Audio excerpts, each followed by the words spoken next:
Oh, bonjour à toutes et à tous. On se retrouve aujourd'hui pour notre format d'actualité ludique avec, mais devinez qui est invité avec nous, Pénélope, avec qui je co-anime cette émission. Comment vas-tu, Pénélope ? Mais je vais super bien. Alors c'est la 3e fois que je te le dis, c'est la 3e fois qu'on essaye de lancer cette émission, mais on va y arriver. Bonjour Martin, bonjour à tous dans le chat, bonjour YouTube. N'oubliez pas que vous pouvez aussi venir sur Twitch pour voir les émissions quand elles sont enregistrées en direct le jeudi, et ça c'est chouette. Et vous êtes de plus en plus nombreux sur Twitch en direct pour suivre l'émission, donc c'est cool. On se retrouve pour parler de l'actualité ludique. On a un petit sommaire cette semaine. Nous allons vous parler, comme d'habitude, des jeux qui sont proposés en financement participatif en fin d'émission. On va vous parler des sorties, on va vous parler des news. Il y a quelques news, un peu moins que la semaine dernière, parce que la semaine dernière, c'était une émission qui était très riche, avec beaucoup d'actualités. Cette semaine, c'est un petit peu plus tranquille, mais il y a quand même 2-3 choses à vous raconter. On terminera avec les vidéos sur nos chaînes. Et on fait une petite pause cette semaine sur le fil rouge que vous aviez dans les précédentes émissions, dans la mesure où nous avons sauté un numéro de la newsletter. Vous avez vu, vous avez perçu une newsletter en fin de semaine dernière pour se recaler. Il y avait tous ces fameux ponts du mois d'août, pas du tout, du mois de mai. On est en mai, on est en juin même aujourd'hui. Naturellement, on sait pas. Mais en tout cas, on avait besoin de se recaler un petit peu. Donc, pas de fil rouge cette semaine. Ça reviendra la semaine prochaine éventuellement. Vous découvrirez ça dans la prochaine émission. Quand on a terminé l'émission de la semaine dernière, on a eu une annonce de rachat. Oui. Donc on n'en a pas parlé la semaine dernière, mais c'était jeudi dernier que ça a été annoncé.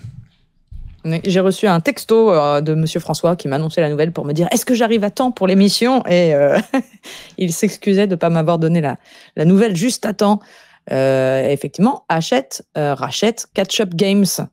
Oui, ce qui ne change pas fondamentalement deux choses pour nous, joueurs, dans la mesure où Hachette, vous le savez, c'est un acteur aujourd'hui majeur du jeu de société qui distribue pas mal d'éditeurs qui possèdent Gigamic et qui possèdent BlackRock, qui sont des distributeurs. BlackRock, c'est le distributeur de Catch Up Games depuis toujours. Donc c'est une évolution qui, je brode un peu parce que j'ai pas évidemment tous les dessous de tout ce qui s'est passé, mais c'est a priori invisible pour nous. C'est simplement le distributeur qui rachète son éditeur qu'il distribuait déjà. Et Catch Up Games, vous connaissez bien cet éditeur. On en parle assez régulièrement. C'est l'éditeur notamment de Paper Tale. C'est un des jeux qui a révélé Catch Up Games. Cette année, d'After Us, qui est sorti récemment. Oui. Et prochainement de Faraway. Donc c'est l'occasion. Faraway, c'est l'occasion. Faraway. Les fourrures de plus loin. C'est l'occasion de parler de ce jeu également, puisque l'éditeur nous en parle. Il profite aussi de la période pour nous montrer quelques images. Et oui, moi j'ai eu je sais pas si tu as pu y jouer. Moi j'ai eu la chance d'y jouer à celui-là. J'y ai joué dans le week-end ludique auquel nous avons participé tous les deux. C'est un jeu donc qui est signé par Corentin Lebras et Johan Goupy, si je ne me trompe pas. Ouais, tout à fait. Le même duo qui a sévi sur Elawa. Ouais. Et c'est un jeu qui est un peu dans la même veine, enfin quand je dis dans la même veine, c'est ce même genre de format avec des cartes, avec quelque chose d'assez épuré et l'idée d'un petit twist à chaque fois un peu original et malin, et on va dire que Faraway est un poil plus initié parce qu'il fait faire une gymnastique de l'esprit un peu plus complexe où on va devoir penser les cartes, on va jouer des cartes et on va devoir les penser un peu à l'envers, c'est-à-dire qu'on va les jouer dans un sens et les résoudre dans l'autre. Donc il y a toute une gymnastique où il va falloir bien anticiper son jeu, et c'est très très chouette. Moi j'ai adoré Faraway. Les deux jeux qui sortent sont des jeux qui sont assez rapides, Johan et Corentin. Ce sont deux jeux très simples dans les règles, très accessibles et sur lesquels on a envie d'enchaîner des parties avec un système de scoring aussi. Donc il y a vraiment des points communs. Ce sont deux auteurs, je crois que c'est les premiers jeux qui sortent ensemble d'ailleurs de mémoire. Je ne crois pas qu'ils aient déjà publié des jeux avant tous les deux. Non, je crois que c'est... ouais. Et moi j'ai pas joué à et là voilà, j'ai pas encore eu l'occasion de le découvrir. Par contre, Faraway, je l'ai découvert, j'ai trouvé ça vraiment très très chouette. Ouais, très chouette. Voilà, les visuels que l'on voit qui sont proposés par Catch Up, qui nous demandent notre préférence d'ailleurs. Quel est le visuel que vous préférez ? C'est illustré par Romain...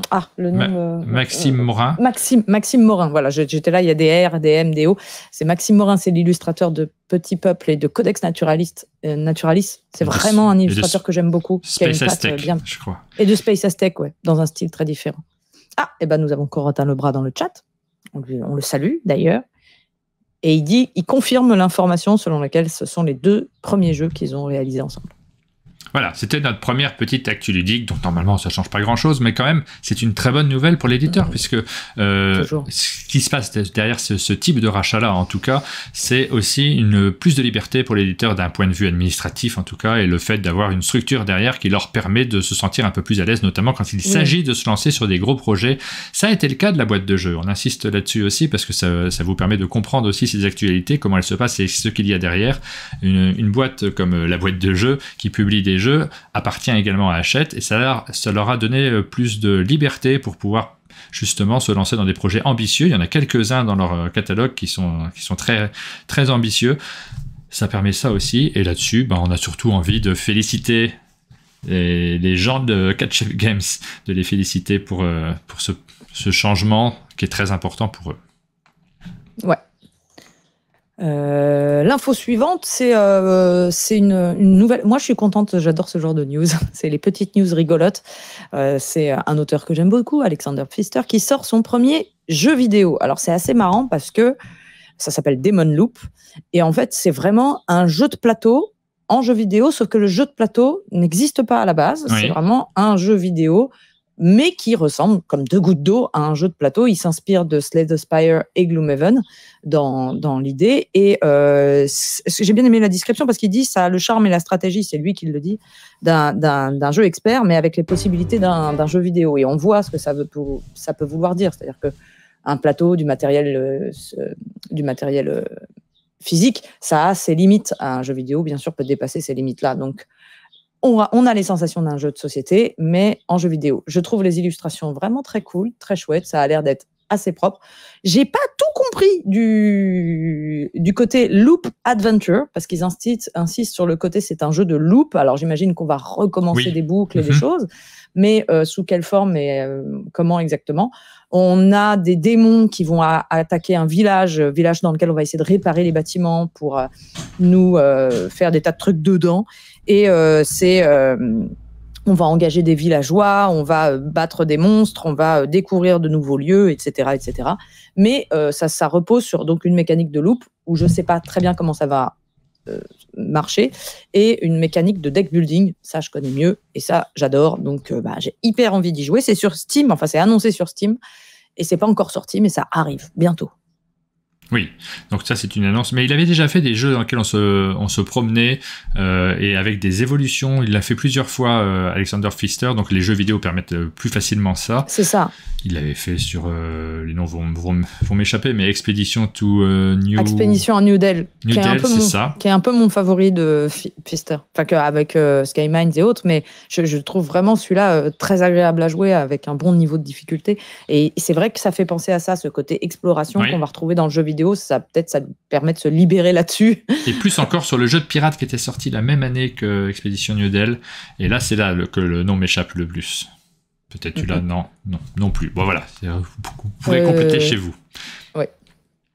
Et où là, il y avait également des chemins et des évolutions en fonction de la partie. On enchaîne avec des annonces cette fois-ci de jeux qui vont sortir en version française. Là, j'anticipe la version française parce qu'on parle de la suite d'un jeu.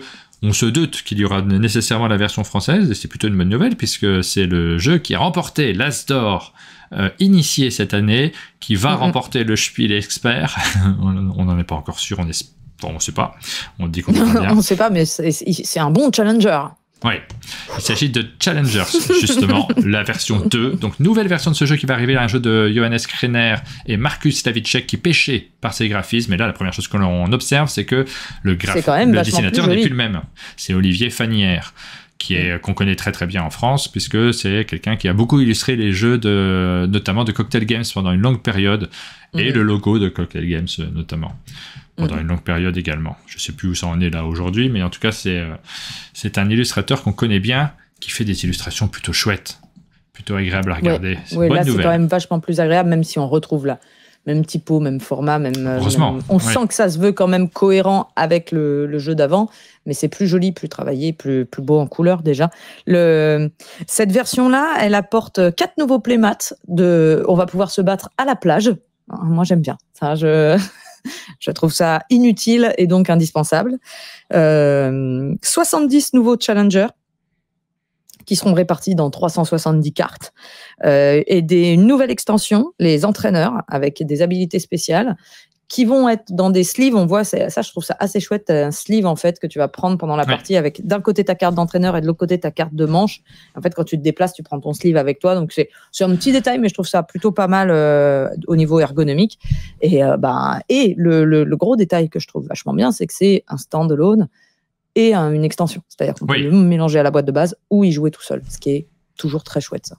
Un peu comme l'avait fait Dominion à une époque avec la version Intrigue qui était ressortie un petit peu après, qui était même mieux que la version de base, qui était souvent conseillée comme première boîte pour découvrir le jeu. Ben là, c'est un peu la même démarche et on comprend pourquoi, puisque c'est également un jeu de cartes à combo avec des petites mécaniques qui fonctionnent très bien. On peut renouveler les cartes en créant exactement le même jeu. Il suffit de rajouter les éléments, les pions, les trophées à l'intérieur. C'est un jeu qui est très attendu, donc on se doutait, on savait qu'il y aurait, quoi qu'il arrive, une extension. Ben voilà, on a les visuels, ça s'appelle Challengers 2, tout simplement.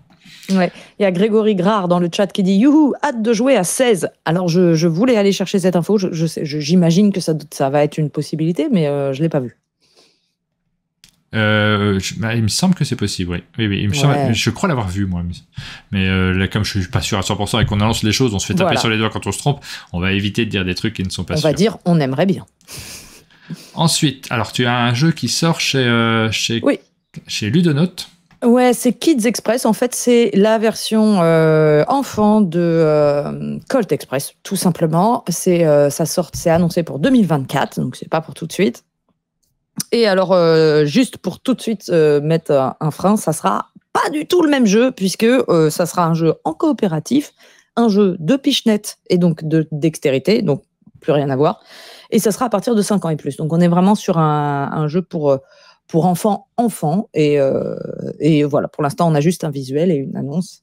Mais on comprend pourquoi aussi, puisque la mécanique de Colt Express, elle est quand même simple, mais exigeante. Elle nécessite à la fois d'avoir des capacités sociales qui font qu'on est capable de pas trop le prendre mal quand on se fait attaquer ou quand on ne maîtrise pas tout, et surtout une capacité à programmer qui n'est pas forcément très adaptée pour les plus jeunes. Donc là, on ne connaît pas le jeu, donc on ne va pas pouvoir vous en parler plus en détail, mais voici un nouveau jeu qui va arriver dans la gamme des Colt Express, qui est déjà assez riche, puisqu'on peut y jouer de pas mal de manières différentes, dont l'excellente version par équipe, que j'ai vraiment adoré, moi. J'ai jamais joué à celle-là. Ah si, c'est la dernière qui est sortie, elle est vraiment très chouette. C'est avec les 2 trains.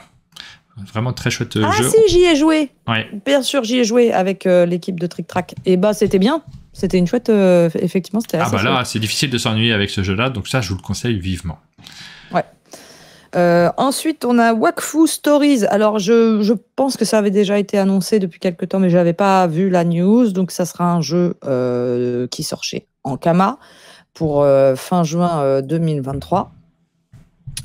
Ça faisait un petit bout de temps qu'on n'avait pas vu de jeu de société qui arrive de chez Ankama. Je ne sais pas ce que tu en penses, mais ils nous avaient fait... Il y avait eu un moment, il y avait eu quelques jeux, Tales of Glory notamment, ou autres.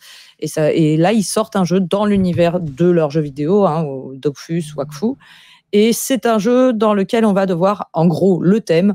On a vécu des aventures formidables, mais quand on est en train de la raconter à la taverne, on se rend compte que personne n'a la même version et que le but, c'est de raconter la même histoire, mais chacun va y apporter son grain de sel et c'est celui qui va réussir à se mettre le plus en valeur dans l'histoire qui gagne la partie.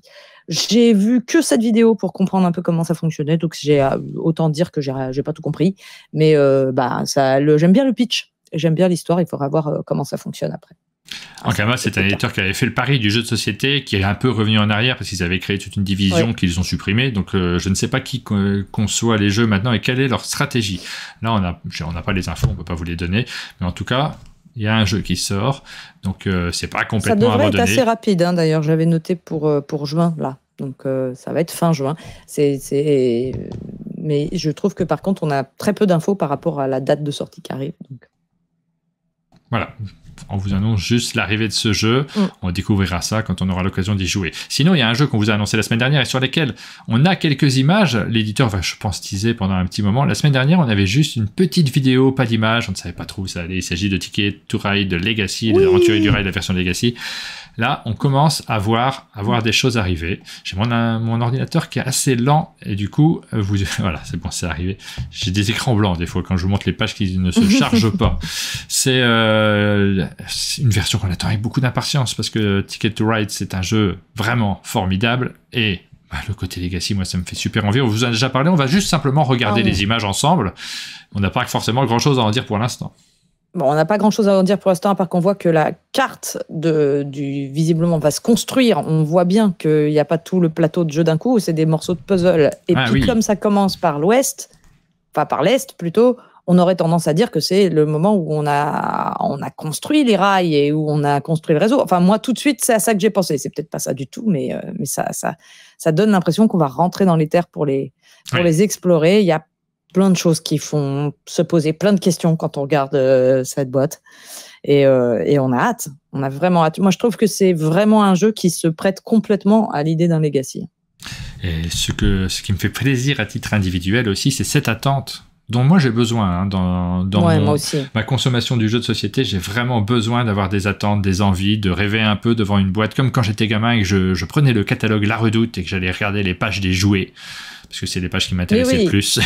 Mais bien sûr. Et que je regardais le Château Fort Lego en rêvant de l'avoir et en imaginant les histoires formidables que j'allais me raconter. Et bien ça, je le retrouve en regardant ces images de Ticket to Ride. J'ai hâte d'avoir la boîte et de me lancer dans la partie. Je sais pas avec qui je vais y jouer. C'est une des raisons pour lesquelles j'aime bien faire ces annonces de jeux très très à l'avance. Ça permet de rêver un petit peu. Et des fois, je comprends pas les jeux qui arrivent sans avoir prévenu d'arriver. J'ai pas eu le temps de rêver autour. C'est important. Donc, voilà. Oui, bien sûr. Donc on rêve avec vous. C'est le moment où on rêve tous ensemble. On a des annonces de jeux qui vont arriver à l'étranger également, donc peut-être plus tard chez nous. Ça nous permet de rêver un petit peu, mais en langue étrangère, ce qui est sympa aussi. Alors d'ailleurs, j'ai décidé de préciser à chaque fois de quel pays vient le jeu, parce que je trouve ça rigolo de vous dire c'est les jeux à l'étranger, mais on se rend compte qu'il y en a beaucoup parce qu'il y en a qui viennent de partout. Alors partons en Italie. Partons en Italie, tout à fait, chez Cranio Création, qui vont sortir un jeu de Danilo Sabbia et Simone Luciani, qui s'appelle Rats of Wistar. Pour l'instant, on n'a que une image de couverture. Cranio Création, ils nous ont servi des énormes productions telles que, je pense à Golem, si je dis pas de bêtises, et qui était un jeu monstrueux, très très baroque. Là, j'ai l'impression qu'on est sur un thème qui est plus léger. Est-ce que le jeu le sera plus? Je ne sais pas, parce qu'on reste dans du Simone Luciani qui est habitué à faire des choses assez costauds, et c'est un placement d'ouvrier. En gros, on fait partie, chaque joueur va incarner une des 4 souris qui a organisé l'évasion de l'institut où on servait de rat de laboratoire, et du coup, on est des souris de dingue, et on va chacune ensuite essayer de prouver qu'on est le rat le plus méritant pour diriger toute la colonie. Donc, on va construire une colonie de rats. C'est absolument pas sexy, mais la couverture est assez jolie. Ah ouais, elle est chouette. C'est rassurant. Au niveau des couleurs, je veux dire. Mais on va devoir faire quoi? On va devoir trouver à manger à la ferme en allant piquer du fromage. On va trouver des artefacts humains à l'orée du bois pour pouvoir s'en servir. On va créer des inventions, agrandir notre antre, creuser des nouvelles galeries, créer des lits pour que tout le monde puisse dormir, des chambres. Enfin voilà. Donc on va à la fin évaluer, j'imagine, chacun un peu sa colonie. J'ai aucune idée, bien sûr, au-delà de ça, puisqu'il n'y a qu'une image et on ne peut que imaginer. Mais sur le papier, moi, ça me donne envie d'y jouer très fort. Voilà, donc ça, on découvrira ça plus tard. Effectivement, l'image, ça compte beaucoup, parce que rien que l'image, moi, je suis déjà hypé. Plus que sur Barrage, par exemple. Ah bah oui. J'ai plus envie de jouer avec les petites souris. Ouais. Ensuite, on part pour la Floride aux États-Unis. C'est Crowd Games qui, fin 2023, vont sortir Portals. Là, on va aller plus rapidement dessus. C'est un jeu un jeu abstrait, un jeu abstrait et un jeu de collection. En lisant la description et en regardant les images, je me dis, ça donne vraiment un feeling à la Azul en regardant. Mais bon, faut pas se fier à ce genre de sensation parce que des fois, on se trompe complètement. Là, je trouve par contre vraiment. Il y a des éléments qui ressemblent quand même entre ceux qui. Voilà. Ouais. Je trouve le rond avec les cercles. Bon, bref. Mais je trouve vraiment par contre qu'il faut faire attention des fois parce que je trouve que la couverture ne ne dit pas du tout ce qu'il y a dans le jeu. Ouais. Et moi, je m'attendais à un jeu d'aventure et hop, on a ça. Donc, ce qui est joli, d'ailleurs, le matos a l'air quand même assez sympa. Et on va drafter des pierres élémentales pour compléter des formes sur des cartes clés qui vont nous permettre d'activer ces cartes. On va pouvoir les activer pour remplir des plateaux d'élémentaires. Bref, le thème, on s'en fout. Ça va être récupérer des pierres pour faire des motifs qui vont débloquer des trucs et pour pouvoir gagner plein de points. On comprendra la règle quand on l'aura sous les yeux et qu'on aura la possibilité d'y jouer. Le matos, c'est très joli, mais quand même, ça ressemble beaucoup. Il y a des choses qui évoquent très fort. Voilà, Portals, première annonce. Vous pouvez rêver de Portals si vous voulez. Voilà. On va rêver un peu de Djinn maintenant, qui est un jeu qui est signé par un auteur que j'aime beaucoup, moi, à titre individuel, puisqu'il s'agit de Benjamin Schwer, qui est derrière, qui a fait plusieurs jeux assez chouettes, justement, comme Adara, que j'aime bien, qui vient d'arriver sur Board Game Arena. J'ai pas encore joué, d'ailleurs, sur Board Game Arena, je crois pas. Il faudrait que j'y rejoue. Si, j'ai joué, mais il faut que je relise la règle, parce que j'ai fait n'importe quoi. Il a fait la couronne d'Emara, qui était vraiment... Ça m'avait bien plu, ça. J'ai très envie de jouer, ça fait un moment. Je l'adore, la couronne d'Emara. Je trouve qu'il a pas du tout eu le succès mérité par rapport à la qualité du jeu. C'est un des très très bons jeux à l'allemande auxquels j'ai joué ces 2 dernières années, quoi, ou 2-3 dernières années. J'avais été très surprise de l'aimer autant. Donc c'est pour ça que j'étais pareil que toi, hyper enthousiaste. Benjamin Schwer sort un nouveau jeu. Il a fait New Eden là au printemps. New Eden qui est pas mal lui. Ouais. Pas mal également, donc je vous conseille. Il faudrait que j'y rejoue, mais j'ai pas la boîte, donc il faudrait que je le redécouvre également. Enfin, que je rejoue autrement qu'en vidéo, parce que nous on a fait une vidéo, mais c'est aussi des situations qui sont particulières. On a besoin d'y jouer aussi autour de la table entre nous parfois. Donc Djinn, c'est un nouveau jeu. Si vous voulez changer de jeu, changez de Djinn. Je prépare des. non, mais je vois. Tu te détends, quoi. Hop là, on rigole un peu, quoi. Et la couverture, je la trouve pas du tout vendeuse, par contre, contrairement à l'intérieur du matériel qui a l'air très joli. Donc, quand j'avais vu la couverture, je me disais, oulala, qu'est-ce que c'est? Et le matos à l'intérieur, elle fait quand même vachement plus rêver avec des très très jolis meeples de druidique, on dirait. Donc, qu'est-ce que c'est Djinn? Eh ben, on est des membres de la guilde de magie et on protège la source magique, qui est ancestrale, tout ça. On la protège des djinns qui essayent de nous contester l'accès à la magie et donc il va falloir s'en débarrasser. Et donc pour s'en débarrasser, on doit les capturer en les mettant dans des bouteilles. Et pour faire ça, on va devoir récupérer plein de ressources, notamment du liège magique pour pouvoir mettre un bouchon sur la bouteille, etc. Donc ça va être un genre de placement d'ouvriers. Alors ça, pareil, on n'a pas encore du tout la description, mais on va se promener sur le plateau pour récupérer tout ce qu'il faut pour pouvoir enfermer les djinns dans des bouteilles. Enfermer les djinns dans des bouteilles, j'attends une blague. Non, j'en ai pas du tout. J'ai pas de blague, j'en prépare pas du tout pour la suite. Ça serait un chouette jeu pour l'été, hein, parce que des djinns par 40 degrés toujours. Voilà, j'en étais sûre. Et on aime beaucoup l'auteur, donc moi c'est pareil, ça c'est en plus Pegasus. Enfin c'est All Games, c'est des jeux à l'allemande. Moi je suis toujours assez cliente. Le jeu suivant. Alors, cette fois-ci, on part en Espagne cette fois-ci. Oui, on continue notre tour du globe. Ça pourrait être le nom de la rubrique quand j'aurai enfin fait des jingles pour séparer les différentes rubriques. Le tour du globe, j'aime bien. Le tour du globe, c'est excellent choix. Je trouve ça chouette. Donc là, on est chez Ludonova en Espagne, effectivement, même si le jeu, lui, prend place en Inde, puisque le jeu s'appelle Amritsar, The Golden Temple, qui est un jeu de David Heras Pignot, illustré par Guillaume Berthoumieux. Je suis contente d'avoir trouvé l'info parce qu'elle n'était pas sur BGG, donc j'ai eu plein de doutes, plein de questions. Donc j'ai cherché partout, j'ai trouvé l'illustrateur parce que je trouve que ça avait l'air quand même assez joliment illustré, donc je voulais juste confirmer ça. Et alors, moi j'adore ce genre de jeu qui m'apprend des trucs. Moi, j'ai adoré jouer à Merv, que je ne connaissais pas, dans l'histoire. Et moi, Amritsar, quand je vois la pochette, tout de suite, je tape Amritsar dans Wikipédia pour savoir ce que c'est. C'est une ville qui est en Inde et qui abrite le temple d'or. Franchement, tapez sur Google. Moi, j'en avais jamais entendu parler. C'est absolument hallucinant comme bâtiment. Ça existe encore aujourd'hui.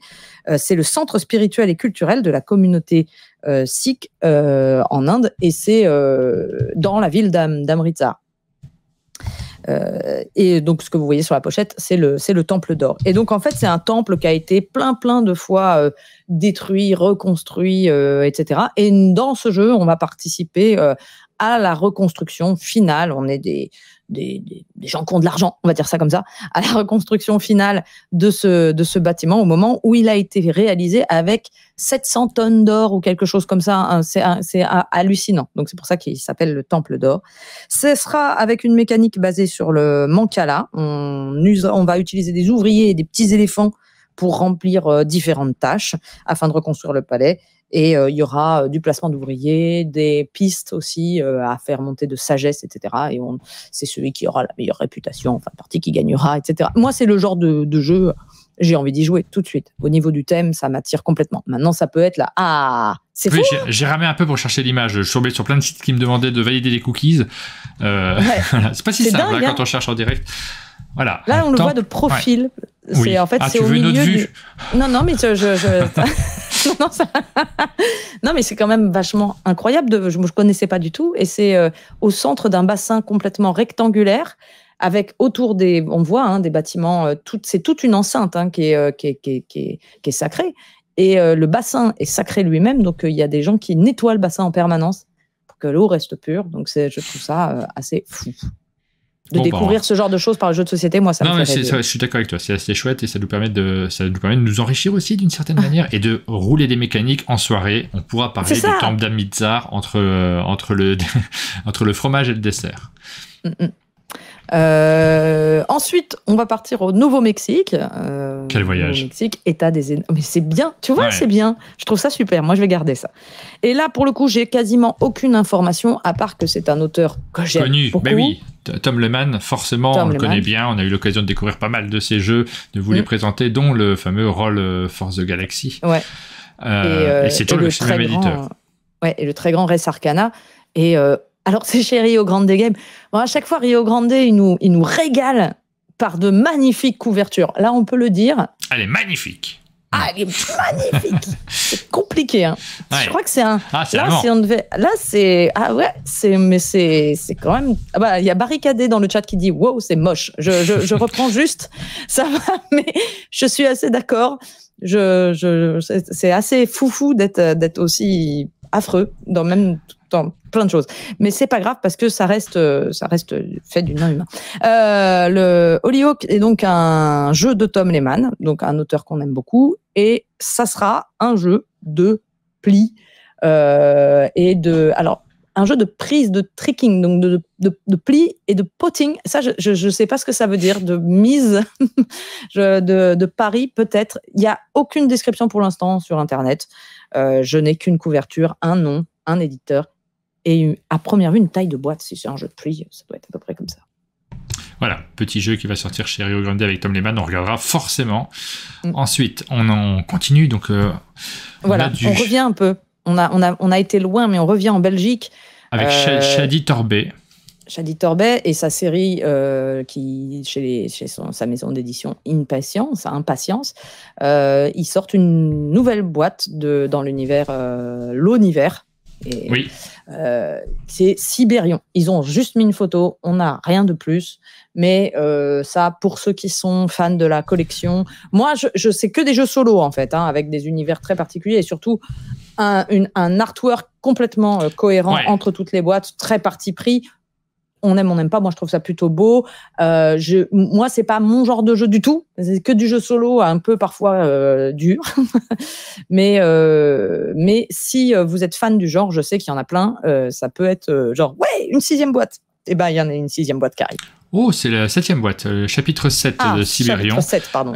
C'est un jeu qui est distribué en France par Yellow, donc c'est assez facile de les trouver et on va voir si on peut faire quelque chose ensemble. Il nous a écrit un mail pour peut-être éventuellement vous présenter les jeux. Il y a un vrai univers, il y a une vraie démarche d'auteur. J'ai pas encore répondu au mail, donc je sais pas s'il regarde l'émission, mais en tout cas, je réponds très vite et on va voir si on a un moyen de s'organiser. On avait reçu, on les avait reçus chez Trick Track et c'était assez passionnant la démarche. Ah bah oui. Ouais. Quelques extensions pour finir en vrac. Là, j'ai pas mis le lieu de l'extension d'Hamlet. Alors, c'est toi qui l'avais noté. Je te laisse en parler si tu as envie. J'ai tellement pas aimé ce jeu. Moi, j'y ai pas joué encore à Hamlet. C'est un jeu qui va être publié par Greux Games. Donc, comme j'ai pas joué, je peux pas vous en donner plus de détails, mais ça va sortir à l'automne chez Greux Games dans sa version française. C'est sorti en Allemagne l'année dernière, à Essen plus particulièrement. Oui, à Essen, à Essen, il était disponible. C'est un jeu de David. C'était le jeu qui était le numéro 1 de la hotlist avant le festival. Ouais. Donc je peux en parler, mais je pourrais pas parler de la mécanique vu que je n'y ai pas joué. Ouais. David Shirkop et Jonathan Harrington. Et là, on a une nouvelle extension qui arrive, By the Lake. Donc vous allez pouvoir être près du lac pour développer votre petit village. Te moque pas de mon accent. J'ai aucune idée de comment ça se prononce. Mais ce que j'aime, c'est traduire ce que tu dis par le vrai sens. Je pense que je vais faire ça à chaque fois maintenant. Oui, j'ai mis un i à la place d'un a, c'est ce que tu es en train de me dire. Mis un i, donc j'en ai conscience, je me rends compte en le disant, mais à chaque fois c'est trop tard, le mot est parti. Ouais. Lake. Et oui, désolé. Donc on va faire des lacs, on va mettre de l'eau.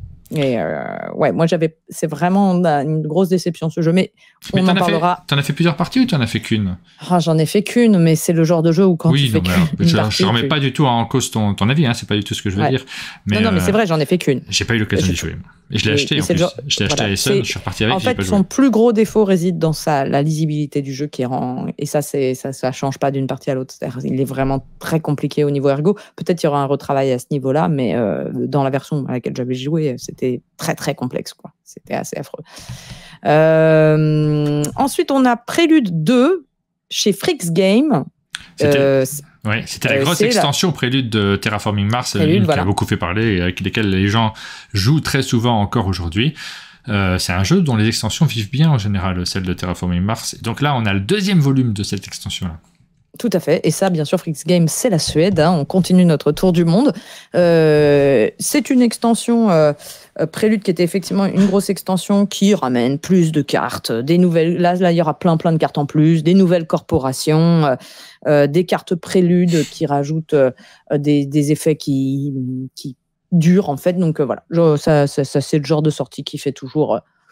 Quand on est un grand fan de Terraforming Mars, on lève les oreilles. Moi j'aime bien, mais j'ai pas besoin de 1000 extensions parce que j'y joue pas une fois. Je pense que je le ferai plus. Ça fait un moment que j'ai lâché en réalité.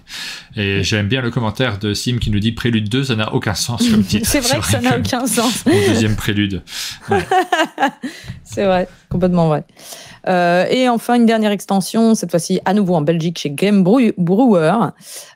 C'est l'extension du jeu Stroganov, ça s'appelle Turukan. C'est un jeu d'Andreas Steding à la base. Je rappelle qu'Andreas Steding, c'est l'auteur de Hansa Teutonica, de Wukong, etc. Donc c'est lui qui a fait Stroganov. Moi, j'avais beaucoup aimé Stroganov, qu'on pourrait présenter en 2 mots, en Parks, mais expert, avec une vraie mécanique derrière et un vrai jeu. Mais il y a ce côté balade qu'on avait dans Parks, et moi j'avais bien aimé.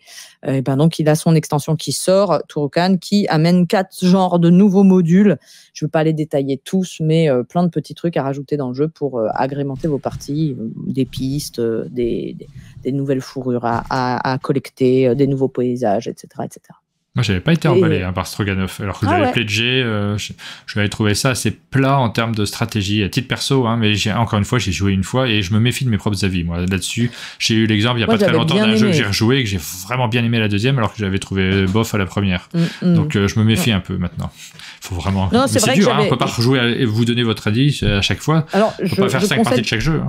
Ouais, je concède que c'était pas le jeu du siècle, mais c'était un jeu où j'avais passé un bon moment. Et puis j'aimais bien l'artwork, ça par contre, oui. C'est vrai que moi, ça pèse un petit peu parfois. Complètement. Et c'est pour ça que je l'avais pledgé. Game Brewer, en général, je sais que je vais avoir une qualité de matos qui me plaît à chaque fois. Donc j'y vais. Je suis pas toujours ravi, mais j'y vais facilement. Et on atterrit, on est revenu en France. Exactement. On était en avion. Non, on était à pied, évidemment. Oui. Et en canot à rame. Puisque génial. Ça va pas aller vite. On ne pollue pas. Oui, mais c'est ça. Hein. On a des engagements qui sont très importants sur un monde de jeu. Et vous êtes 180 sur Twitch en train de nous regarder en direct. Merci beaucoup. Merci beaucoup à tous. On passe aux brèves, les petites informations qui sont arrivées. Alors très rapidement, on commence toujours par vous parler de Board Game Arena, la plateforme de jeux de société en ligne sur laquelle vous pouvez découvrir plein de jeux modernes, et ça continue à bien fonctionner parce que de plus en plus souvent, nous avons les jeux qui arrive sur Board Game Arena au moment de la sortie, quand ça s'y prête bien, les éditeurs n'hésitent pas à le faire, ça leur permet d'avoir une communication, et visiblement ça se transforme en vente derrière, donc c'est intéressant. Mais oui. Et je souligne à chaque fois que les auteurs sont rémunérés aussi, et ça, moi, je trouve ça formidable, parce que c'est pas juste une plateforme sur laquelle on a adapté tous les jeux, et puis les auteurs n'en profitent pas. Non, il y a vraiment un financement, et qui est pas négligeable, on en a parlé plusieurs fois avec eux, ça représente quelque chose, en fait, d'avoir son jeu sur Board Game Arena quand c'est en version premium, évidemment. Et donc, il y a pas mal de jeux qui sont arrivés dernièrement. Je me connecte sur le site pour vous le montrer en même temps. C'est Next Station, la version Tokyo. Alors là, on est dans l'avant-première, puisque le jeu Next Station, c'est pas pour tout de suite. Hein, c'est peut-être dans quelques semaines. Il me semble que c'est plutôt fin juin qu'il devrait sortir en version française. Et donc, la version Tokyo, elle arrive... Moi, je suis trop contente. J'ai trop envie d'y jouer, moi. J'adore le fait qu'il y ait des avant-premières sur VGA. Je trouve ça génial, moi. Tu joues un petit peu, toi, sur Board Game Arena ? Pas assez. Moi, Mais souvent... Pour ce genre de choses, c'est-à-dire pour essayer des jeux que j'ai pas ou des jeux, mais j'ai pas le temps. J'ai une partie qui date j'ai une partie, mon tour, ça fait 37 jours qu'il est en cours. Alors là, moi, j'ai des gros trucs rouges sur mon logo qui me disent c'est pas bien. Je ne joue qu'en live, moi, quasiment. Je joue très très peu des parties parce qu'effectivement, on a la possibilité de jouer en différé, quoi. Chacun joue quand il veut, mais alors là, pour le suivi de la stratégie, je sais pas comment c'est possible sur certains jeux. Moi, j'ai pas trop envie de faire ça. Donc, je ne joue qu'en live. Et là, j'avais fait une très très longue pause. Et il y a du bruit chez toi. Hein. Ouais, c'est là. T'hésites à fermer la fenêtre? Ouais, j'hésite. Non, mais je crois que ça y est, elle est partie. C'est allée au téléphone, elle parle très fort dans ma cour. Quelqu'un. Et donc là, je jouais à Applejack, en fait. J'ai lancé les parties. Déjà, je me suis rendu compte qu'il y a une règle que je t'avais mal expliquée quand on y avait joué ensemble. Il faut avoir que 4 pommes identiques et pas 3 pour maximiser les points. On est en train de vous donner des règles dans notre format d'actu ludique. Et du coup, le fait de jouer sur Board Game Arena, je me suis rendu compte, non, c'est un petit peu plus relevé que ce à quoi je jouais. Et tous les jours, je me lance une petite partie au moins d'Applejack. Ça me fait vraiment plaisir de jouer à ce jeu-là. J'adore ce jeu. C'est vraiment un jeu qui me correspond bien. C'est rigolo. Oui, moi, je le trouve très sympathique aussi. J'en ai fait une partie en live, d'ailleurs. On passe au festival. Je te laisse commencer. Alors, c'est dans la fameuse ville de Nègrepelisse, que je ne connaissais pas. Il y a le festival Fais ton jeu. C'est dans le 82. Ça aura lieu le 3 juin. Ouais, la Grolière dans le 19. Fête du jeu. Sund Game Festival, c'est dans la région... Non, c'est à Altkirch, donc c'est pas du tout dans la région que j'allais... Altkirch, pardon. C'est plutôt du côté de l'Alsace. Oui. La fête du jeu à Saint-Vidal, dans le 43.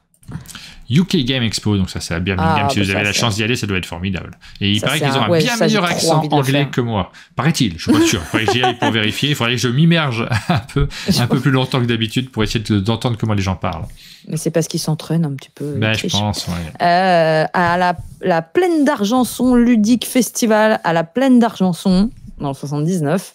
Geek Ferries, c'est à Celles-sur-Cher.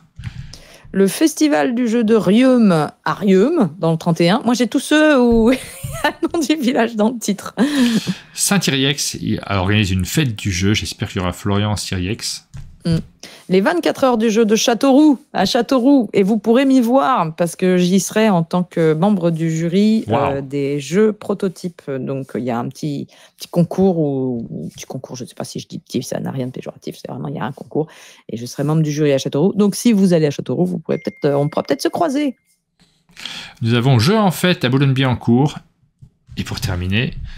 et d'ailleurs, avec une affiche, j'en profite pour te dire, illustrée par Maud Chalmel, si je ne dis pas de bêtises. Et pour terminer, Blaise joue en plein air à Blaise. C'est en France, hein, donc peut-être on dit Bli. J'en sais rien. Bli, ça doit être Bli. Ouais. Blaze. Peut-être. On a une actu de dernière minute de Blue Cocker qui est juste au chalet, juste à côté. Ils sont en train de regarder, ils commentent. Ils vont pas laisser Martin gagner une seule partie aujourd'hui. Je ne veux pas spoiler des trucs, mais c'est mal embarqué, hein, Blue Cocker, si on réfléchit bien, parce qu'on a déjà fait des jeux aujourd'hui. C'est chez toi qu'on entend du balai ? Oui, tu veux que j'aille fermer fermer ma fenêtre. Ça me dérange pas, il faut juste qu'on commence ce que c'est comme bruit, que les gens essayent de deviner ce qui se passe dans ta cour intérieure. En fait, c'est la même personne. Ah. C'est très sympa d'ailleurs. Non, mais c'est bien, c'est propre, du coup. Ah bah oui. On va enchaîner avec les sorties, les jeux qui sont arrivés en boutique. On en a pas mal cette semaine et j'ai fait des fiches avec mon outil automatique qui est pas encore au point. Donc vous me pardonnerez s'il y a des informations qui se sont mélangées parce que je l'ai vu tout à l'heure. C'est ce que j'essaie de modifier avant de lancer l'émission. J'ai vu tout à l'heure qu'il y avait quelques coquilles. Donc on a une série de jeux qui sort. Il y en a vraiment pas mal. J'ai mes fiches sous les yeux. Je vais essayer de suivre en même temps. Nous avons parmi les jeux qui sortent Art Gallery qui sort. Est-ce que ça s'affiche? Oui, c'est bon. Donc Art Gallery. Pas la même liste.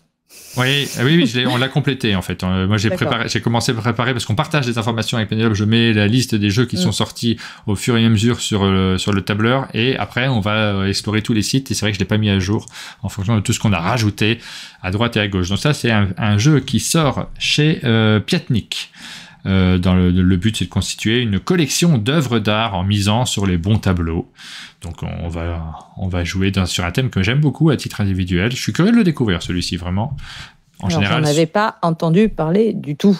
Voilà. Oui, alors j'ai pas joué moi, mais c'est en général des jeux qui sont très accessibles chez Piatnik. Mais le thème, en tout cas, me parle bien. Ensuite, on va passer très rapidement sur les jeux du type Cluedo Junior. C'est pas vraiment le type de jeu dont on vous parle habituellement. Il y a un peu de tout dans ce qui annonce. Et c'est vrai que très souvent, on vous parle pas des jeux qui sortent, par exemple, en grande surface. Et là, ça fait plutôt partie de cette catégorie-là. Je t'interromps rapidement pour te dire que SimHB dans le chat, il y a Memphis 2 à temps qui dit il va y avoir un festival du jeu en Guadeloupe. Comment peut-on vous le signaler, s'il vous plaît? Envoyez un mail. Ouais, par exemple, mais sinon, donnez les informations parce que nous, on se réfère beaucoup au site subverti.com. Si c'est dessus, on ne le loupera pas. On ne passera pas à côté. Et si vous m'envoyez un mail, j'insiste, envoyez-moi l'affiche parce que ça fait partie des choses que j'aimerais bien pouvoir vous montrer. Après, c'est fastidieux d'aller chercher toutes les affiches, les répertorier. On a l'impression que c'est rien, mais ça prend beaucoup de temps en réalité de faire tout ça. D'orge et de blé, c'est un jeu de Scott Helms qui est publié par Gigamic, illustré par Michael Menzel, et on est dans un jeu de gestion de ressources, dans une petite boîte assez compacte. C'est un jeu à deux de gestion de ressources et vraiment à l'allemande. J'y ai joué et je le trouve sympathique et j'ai besoin de faire plus de parties pour savoir s'il me plaît vraiment. J'arrive pas à me décider sur ce jeu. Fish Tank, c'est un tout petit jeu un jeu de placement pour 2 à 6 joueurs, ça c'est la bonne information, où vous allez combiner les différentes espèces de poissons disponibles afin de faire prospérer votre aquarium. Je connais pas du tout une petite boîte qui sort, il y a beaucoup de jeux comme ça qui arrivent. Foxy, nous avons réalisé une vidéo sur notre chaîne, c'est un jeu de mémoire cette fois-ci, dans lequel vous allez devoir vous souvenir des animaux qui sont présents sur les différentes cartes du jeu qu'on va égrener, 20 cartes qui vont se succéder. Au début c'est facile, on se souvient de ce qu'il y a sur la première, mais dès qu'on arrive à la 20e, ça commence à devenir un petit peu plus compliqué de se rappeler combien de fois on a vu chaque animal. Ensuite, nous avons Get On Board, Paris et Rome, un jeu de Sahashi publié par Yellow. C'est le jeu de plateau dans lequel c'est c'est pas un jeu de plateau, c'est un flip and write. Il y a un plateau aussi dessus. Il y a un petit plateau. Ah, quand même. Et on trace des lignes dessus avec des petits jetons en bois dans lesquels on va tracer notre itinéraire de métro. Ça aurait pu être un tout petit jeu avec une fiche sur lequel on écrit sur son truc individuel. Je crois que c'était le cas de la version d'origine. Yellow a développé un petit peu le jeu en faisant quelque chose de plus ambitieux. Dans cette deuxième boîte, on a Paris et Rome qui viennent de se rajouter au jeu. C'est un de mes roll and write favoris, moi. Oui, c'est très chouette. Je suis très très fan de ce jeu. Et c'est rigolo de se dire que les roll and write, on en parlait la fois dernière, les roll and write de qualité qui sortent en ce moment, les flip and write sont consacrés à des métros en général. Oui, c'est vrai. Les jeux de train et de réseau sont en général, c'est un thème super porteur pour le jeu en général. Enfin, ça marche bien, mécaniquement. On a un invité derrière, il m'avait dit qu'il passerait un moment m'embêter pendant l'émission. Je me doutais que Xavier arriverait. Salut Pénélope. Salut. Je reste pas longtemps en plus, je t'entends pas. Oui. Salut la commu, prenez des subs. Merci beaucoup. Si tu viens subs. pour dire ça, c'est un très très bon choix. Amusez-vous. Xavier qui fait partie de l'équipe de Blue Cocker. Ils sont 4 là en ce moment au chalet. Faites plein de jeux, mais essayez de perdre en attendant. Personne ne gagne tant que je suis pas là. Ça marche. C'est bon, les consignes sont données. Les bons comptes font les bons amis, ça c'est maintenant. C'est un jeu qui est publié par Matago dans sa version française. La petite gamme dans laquelle on a des jeux très simples pour 2 joueurs uniquement, 20 minutes de partie. J'ai pas encore joué, mais on l'a, donc on va avoir l'occasion d'y jouer et de vous en reparler. Oui, celui-là, c'est pareil, pas joué. Oasis New Hope, donc celui-ci on y a joué, on a une vidéo, elle arrive sur la chaîne en fin de semaine. On vous présente ce jeu qui est un jeu de cartes dans lequel, dans un univers Mad Max, on va essayer de faire une suite de cartes de 1 à 13 de mémoire, peut-être je me trompe, mais en tout cas on va aligner des cartes et c'est une course. C'est un jeu dans lequel il y a des combos entre les cartes que l'on pose et il faut arriver à mettre tous les numéros avant ses adversaires. C'est assez malin. Vous découvrirez tout ça en regardant la vidéo qu'on va diffuser sur notre chaîne. Pas joué du tout. Et Corentin Lebras nous dit dans le chat que Kaidama a un peu travaillé sur Oasis. D'accord. Pop, pop, pop. Un jeu de culture pop qui est signé par Vincent Perrault. Est-ce que c'est l'animateur? Je crois pas que ça s'écrivait comme ça. Je vais aller regarder quand même. Ah, si, je crois. Si, c'est lui. T'as raison. Putain, c'est fou. Puzzle Universe. Nous avons plusieurs boîtes. Alors ça, c'est Yellow qui sort des boîtes de puzzle qui sont toujours très chouettes. En général, je suis pas un grand spécialiste de puzzle. Je vous montre rapidement ces différentes boîtes. Ensuite, Roll and Bump. Est-ce que tu as joué à celui-ci? Non. Non. Pas du tout. Donc ça arrive chez Gigamic. Roll and Bump, et je cherche ce que nous avons noté dessus. C'est un jeu dans lequel on lance les dés pour essayer de réaliser des combinaisons indiquées sur les 9 cartes disponibles sur la table. Alors on a Pirol dans le chat qui dit Pop Pop Pop, conçu par Whitney Houston, illustré par Steven Spielberg, de 13 à 21 joueurs. Effectivement, les infos doivent être fausses. Ah, toutes les infos sont fausses dans mon truc, super. Alors je ne ferai plus confiance à cet outil. J'ai envie de m'excuser à chaque vignette que je montre. Ne t'excuse pas, ça arrive, ça s'appelle un souci technique. J'ai fait un outil automatique avec un super tableur, mais s'il me mélange les données d'une fiche à l'autre... Alors, sachez que toutes les informations que je vous donne dans cette séquence sont bonnes, mais elles ne correspondent pas au vrai jeu. C'est-à-dire que tout a été mélangé, ça a été réordonné par ordre alphabétique, mais pas... Donc, moi, je suis sur BGG en même temps pour vérifier à chaque fois. Non, bien sûr que non. Snack Match, un tout petit jeu publié par Blue Orange. Là, c'est la bonne info d'illustrateur. Le bon éditeur, c'est un petit jeu dans lequel on va composer sa nappe en fait pour réaliser son pique-nique. C'est très simple. On va combiner des cartes en les posant les unes au-dessus des autres. Là aussi, on a réalisé une vidéo, ça arrive très vite sur notre chaîne. Nous avons Star Wars Shatterpoint. Donc ça, c'est une grosse série qui sort chez Asmodée, dans l'univers d'Asmodée. Il y a pas mal de boîtes qui vont sortir en même temps sur ce jeu-là. Ouais, dans l'univers de Star Wars, en ce moment, il y a énormément de jeux qui sortent de toutes les sortes. Je n'ai pas joué du tout non plus. Toi, tu as joué sur les traces de Darwin. Moi, ça, je ne l'ai pas vu du tout, j'y ai pas joué. Je ne connais pas ce jeu pour l'instant, mais on a Grégory dans le chat.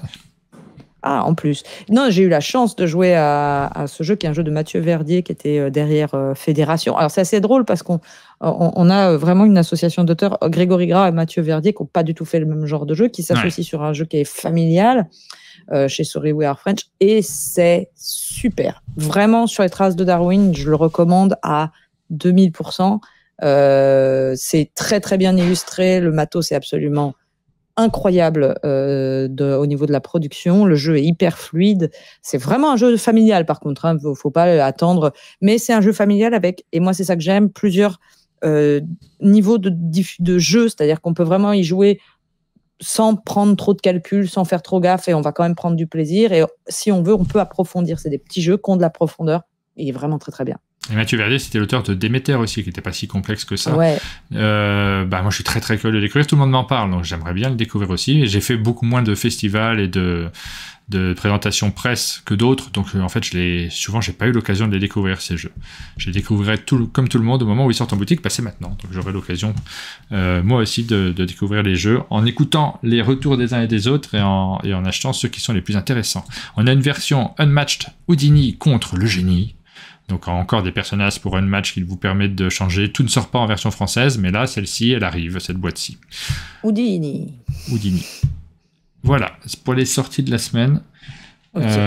C'est bon. C'est pas mal de choses quand même encore cette fois-ci. Et nous allons passer à notre rubrique des jeux qui sont proposés en financement participatif. Tout à fait, et il y en a quelques-uns. Moi, j'avais pas trouvé grand-chose. Moi, je m'étais dit en financement participatif, c'est pas foufou cette semaine. En tout cas, pas grand-chose qui m'intéresse. Mais tu as bien complété depuis, tu as trouvé d'autres trucs. C'est-à-dire qu'il y en a certains dont on avait déjà parlé. Par exemple, je me permets de commencer, pas dans l'ordre, mais de commencer par vous parler de la Granja, parce qu'on en a parlé 2-3 fois déjà dans nos émissions. Voilà, non, donc, c'est parce qu'on en a parlé, c'est El Burro en fait, on en a parlé plusieurs fois, mais là c'est juste pour dire, le pledge est en cours, donc c'est maintenant ou jamais si vous voulez le backer, quoi. Exactement, donc ça c'est très chouette. C'est vraiment un jeu, moi je le conseille, de manière générale, j'aime beaucoup ce jeu-là. Voilà. C'est la Granja, mais apparemment légèrement plus, déjà plus joli au niveau du matériel, et ensuite légèrement plus expert. Pas tout à fait les mêmes règles. Ouais, ils ont un petit peu corsé la chose. Moi, j'ai très très envie d'y jouer, bien sûr. Donc, moi, ce qui me rassure. Je sais pas si je pense que ça arrivera peut-être en boutique un jour. Pas sûr. Alors, en tout cas, ce que je retrouve, moi, c'est le petit plateau individuel sur lequel on peut glisser des cartes à différents endroits, et c'est vraiment le cœur du jeu. C'est ce que j'aime particulièrement dans celui-ci. Et donc, je suis très content. Je suis très content que cet aspect-là soit toujours présent, et j'ai hâte d'y rejouer. Ouais, c'est un jeu où on va effectivement, les cartes ont plusieurs utilisations possibles, 4. Et on va les jouer sur son plateau. Alors, la grande question, c'est de savoir s'il y aura une version française ou pas de cette version-là, parce que c'est ça qui peut nous retenir sur le fait de pledger ou pas le jeu quand il est proposé en version. Et j'ai pas regardé là sur le jeu, je remets l'image. Est-ce que c'est indiqué les versions qu'on peut avoir? Mais je crois pas. C'est marqué pour l'instant uniquement qu'il y a une langue anglaise et une langue allemande. Et c'est un jeu dans lequel il y a pas mal de textes. Donc, voilà, ça peut être une limite pour ceux qui nous regardent. Ça se termine le 11 juin, celui-là. Alors, on va remonter peut-être dans l'ordre du temps, parce que je l'ai fait, j'ai trié. Du coup, le premier à se terminer, là, ça sera dans 8 jours, c'est Slackjack. C'est toi qui l'as noté, celui-là? Ouais, c'est un tout petit jeu qui arrive, donc on regarde toujours avec intérêt ce genre de petits jeux de société en se demandant est-ce que ça va nous plaire ou est-ce que ça va pas nous plaire. Là, je saurais pas vous dire, c'est comme toujours, ce genre de truc, il va falloir qu'on y joue. Je vous lance la petite vidéo qui est au début, on aime bien regarder, on coupe le son. Ouais. En gros, c'est un jeu dans lequel il y a un capitaine autour de la table qui doit constituer son équipage. Et c'est du bluff, complètement du bluff. Et de la déduction aussi. Et de la déduction. Exactement, d'essayer de déduire. C'est la social déduction, comme il le marque en titre du jeu, c'est-à-dire qu'on va aussi essayer de déduire ce qui se passe en fonction des attitudes des joueurs qui sont autour de la table. Et puis des infos, j'imagine qu'on aura un petit peu, c'est-à-dire qui on croit et qui on ne croit pas, de recouper les infos que tout le monde donne, puisque le but, c'est d'arriver à faire un équipage qui fait une certaine valeur de carte, mais le traître, lui, il veut qu'on ne fasse pas cette valeur. C'est ce qu'ils sont en train de montrer à l'écran. 7 plus 4 plus 10 égale 21. C'est ça qu'il faut faire. C'est un type de jeu, ce que j'ai pas l'habitude de faire en caisse. Moi, par contre, tu vois, en caisse, je me dis, bof, je vais pas pledger pour récupérer ce genre de choses. Mais par contre, quand ça sort en boutique, en général, je suis curieux de savoir, en tout cas, d'y jouer et de savoir si vraiment ça fonctionne bien, si c'est quelque chose qui peut marquer les joueurs et qui peut se sortir facilement dans les soirées jeux. Donc voilà, on vous le signale. Est-ce qu'il faut le pledger? Ça, j'en sais rien. Et en plus, il coûte vraiment pas cher du tout. Là, pour le coup, c'est du pledge pas dangereux. Le deuxième jeu, ça se termine le 9 juin et là, c'est pas un jeu, c'est une extension Deluxe. Je le dis parce que j'adore le jeu de base. Enfin, j'adore ce jeu, c'est Age of Steam. C'est la version Deluxe déjà à la base qui va avoir son expansion encore plus Deluxe de Deluxe. Et c'est juste une extension qui vous permet d'avoir le Acrylic Tile Set, c'est-à-dire les tuiles en acrylique. C'est complètement inutile, donc tout à fait indispensable. Non, je connais quelqu'un, à mon avis, qui va avoir très, très, très envie de le prendre. Là, c'est vraiment, faut être dans la collection. Et puis, il y a deux plateaux supplémentaires de régions. Moi, c'est un jeu que j'adore. C'est un jeu de train de... Ah, d'un coup, le titre, le nom de l'auteur m'échappe, mais je crois que c'est Martin Wallace, si je dis pas de bêtises. Oui, c'est Martin Wallace. Et, voilà. Et c'est un jeu qui est aussi révélateur de l'évolution du jeu de société, parce que Age of Steam, ça existe depuis très longtemps maintenant. C'est à la fois un jeu de train et un jeu d'enchères. Il est passionnant. Et pendant très longtemps, il y avait des auteurs... Pas que Martin Wallace d'ailleurs, il y a des auteurs qui s'étaient spécialisés dans le fait de sortir régulièrement des nouvelles maps sur lesquelles jouer, qui en général étaient graphiquement très simples. C'est quand on va chez des joueurs qui les collectionnaient, c'est dans un rayon qui est poussiéreux, qui sent bien le vieux papier, la vieille colle. Et là, on voit qu'on n'est plus dans la même époque, puisque maintenant ce genre de projet voit leur expansion sortir directement sur Kickstarter. Vous pouvez les pledger. Vous avez en plus du matériel supplémentaire forcément indispensable, comme tu le dis, mais dont on n'a pas besoin. Donc c'est vraiment une autre époque. Moi j'avais racheté le Age of Steam dans cette version Deluxe. Je l'ai racheté parce que c'est indispensable ce jeu. Je l'ai mis dans ma ludothèque, je l'ai jamais sorti depuis. Et donc ça se termine le 9 juin. Le suivant, c'est toi qui l'as noté, j'ai pas regardé, donc si jamais. Alors, oui, c'est simplement un livre d'enquête, un livre-jeu d'enquête qui est la clé, qui a assez bien marché, mais qui n'était pas énormément distribué au départ. Au tout départ, je crois que c'était que le Passe-Temps qui le distribuait, si je ne me trompe pas. En tout cas, de manière publique, parce que forcément, Fanelia, l'autrice, devait avoir quelques réseaux de distribution, devait sans doute le proposer à différents endroits. C'est marqué Les Fins, d'ailleurs, c'est pas très loin de chez moi. Et donc, il y a le deuxième volume qui va sortir. C'est un jeu assez exigeant, mais c'est très soigné. C'est un très beau bouquin, mais aujourd'hui, c'est distribué par Gigamic. Donc, on peut y avoir accès beaucoup plus facilement. Si vous appréciez le jeu, vous serez forcément content d'apprendre qu'il y a un nouveau livre qui va sortir. Grand Prix du jouet 2022. J'avais loupé cette info. Ça se termine le 13 juin. Mais c'est chouette, hein? Ah oui, je reconnais la boîte d'origine, mais j'ai pas joué à ça. Le 13 juin également se termine une deuxième impression de Eclipse. C'est Batago qui porte ça sur Kickstarter ou sur d'ailleurs je dis Kickstarter mais pas sûr. Non, c'est sur Game on Tabletop. Sur Game on Tabletop.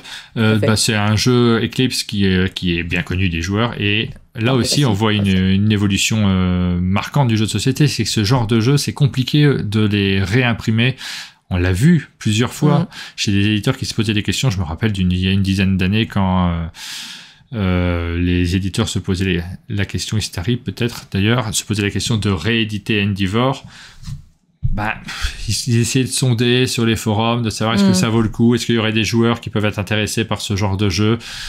Et puis après, au doigt mouillé, on va attirer 500 et on verra. Puis ça coûte très cher et les boîtes sont plus chères dans ce cas-là. Et grâce au financement participatif, sur ce genre de très gros jeu, il y a la possibilité de faire un tirage et de connaître le nombre précis qu'il faut faire. Et ça permet à un jeu de continuer à exister.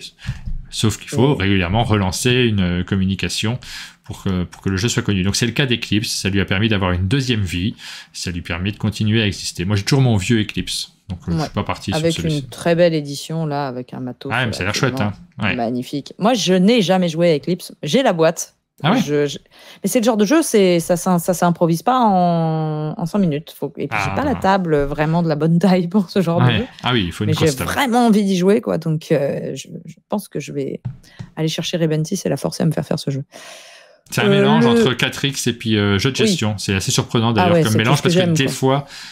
mais des fois ça pose problème parce que quand tu fais un 4X, des fois tu as vraiment envie qu'il y ait une ambiance de dingue autour de la table. Et dans ce jeu, il y a possibilité, en tout cas, je sais pas si c'est toujours le cas de cette version-là, mais il y avait possibilité de rester dans son coin, de se blinder et de dire non, mais moi je fais mon truc dans mon coin, vous vous occupez pas de moi, et de gagner la partie. Faire la Suisse, quoi. Le 16 juin se termine le financement participatif d'Assassin's Creed Brotherhood of Venice Apocalypse. Là, on a un nom qui est un peu à rallonge. En fait, c'est l'extension de Assassin's Creed, qui est donc un jeu d'infiltration qui se base sur le système de V-Commando. C'est que j'avais joué, moi, une fois. C'est tendu, V-Commando. C'est très, très exigeant comme jeu.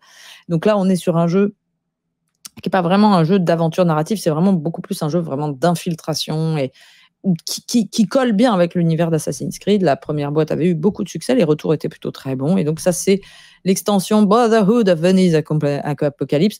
Et on se retrouve dans les forêts du Cambodge, si je ne dis pas de bêtises, ce que je trouve bizarre par rapport au titre, mais ça doit avoir du sens dans le jeu. Voilà, donc petite information supplémentaire sur ce jeu-là, mais ça s'adresse évidemment à ceux qui connaissent déjà la boîte de base.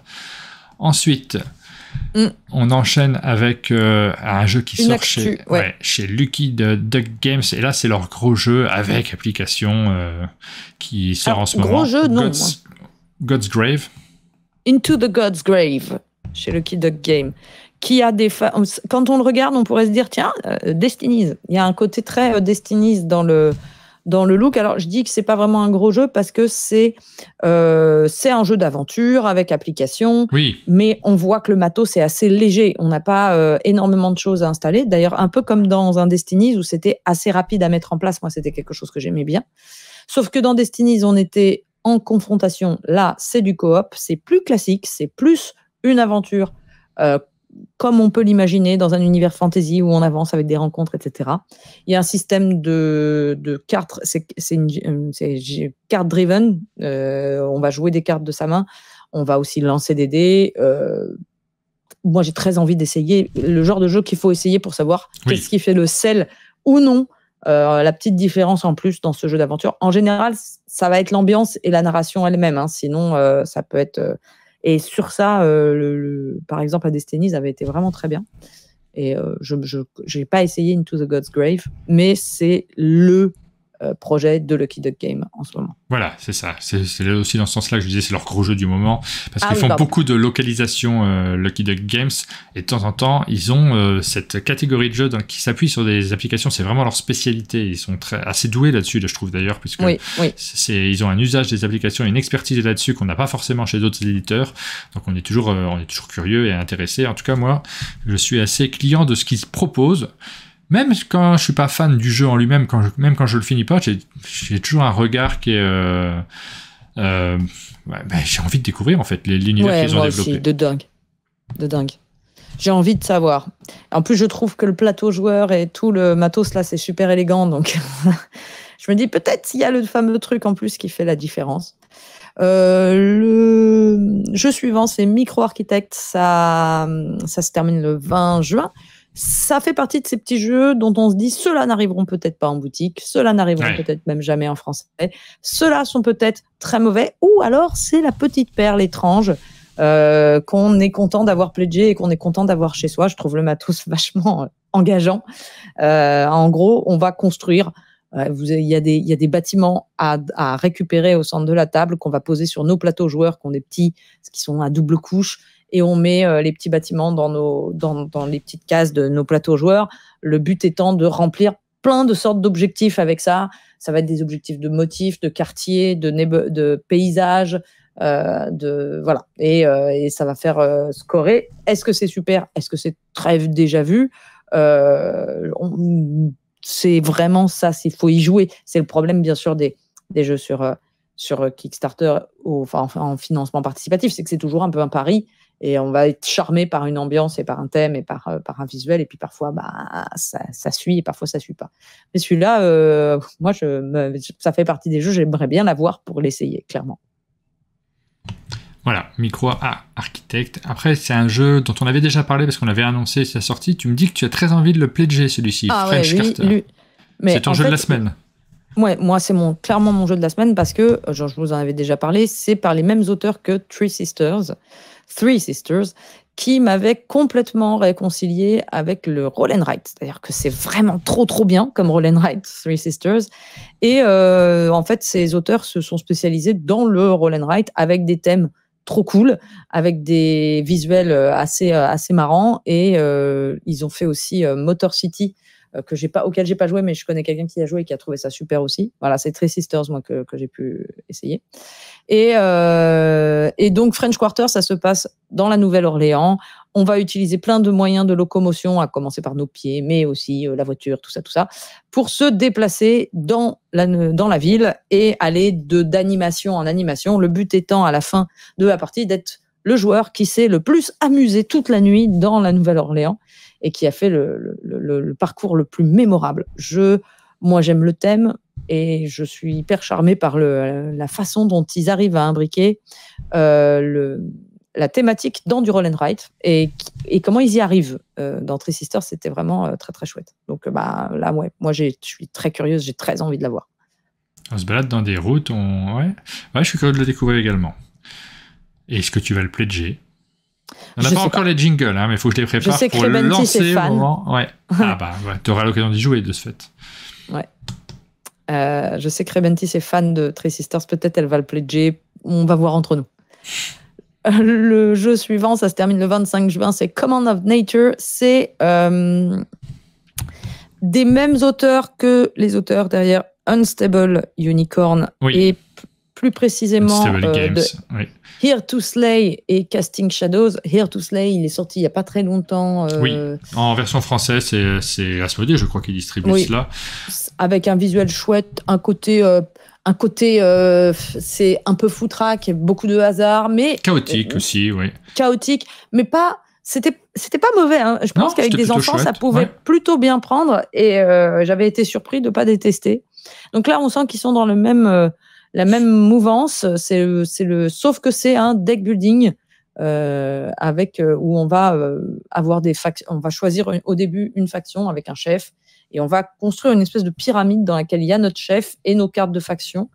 Et puis on va construire notre deck. Alors j'ai pas très bien compris comment ça marchait. Il y a pas de vidéo de règles du jeu nulle part.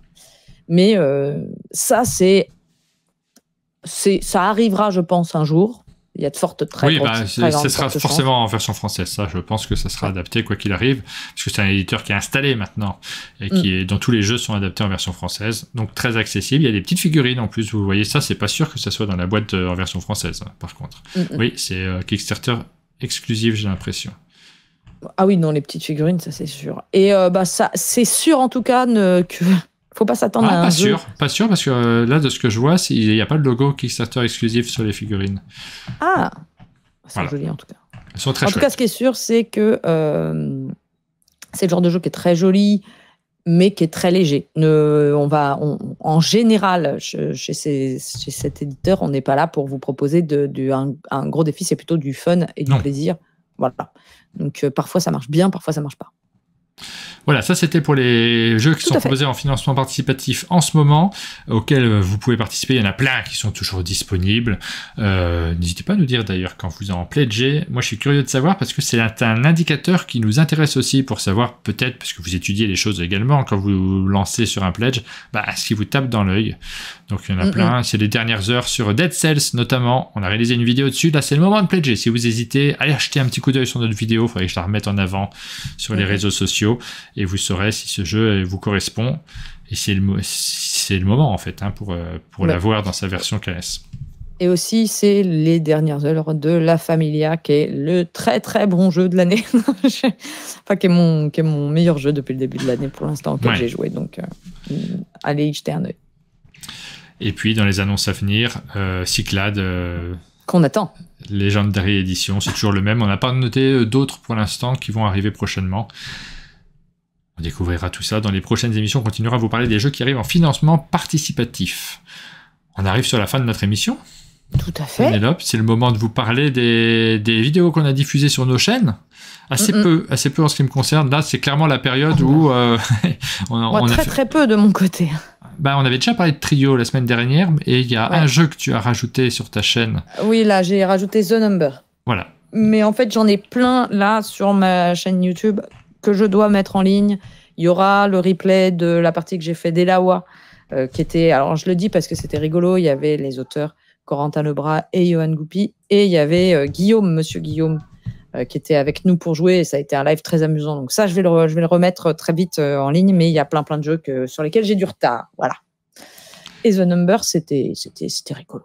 Il y a Maud Chalmel. Je l'ai mis dans le nom, encore une fois, t'as vu, avec Mélo et Maud, mais il n'y a pas...